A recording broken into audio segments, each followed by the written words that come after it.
Serina Therapeutics announced a $30 million raise for their Parkinson's drug trial, causing the stock to surge over 50% pre-market. We turned on long mode immediately, anticipating a retest of the highs.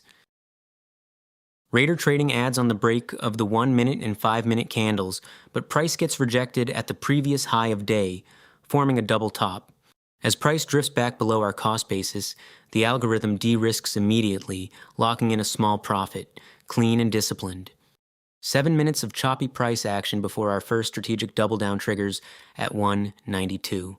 This strategically drops our cost basis to 194, allowing the software to de-risk again as the price retests $2, locking in another small win. We hold 2,800 shares through 10 more minutes of chop, well below our max position size for risk level 150. No emotion, no overtrading, the algorithm just waits patiently for the real move. Price breaks $2 and our compounding buy mechanism triggers. The software scales to 7,000, then 18,000 shares, before taking some profit off the table. Price finally surges through 217, which triggers a full take-profit exit of $2,000 in 24 minutes.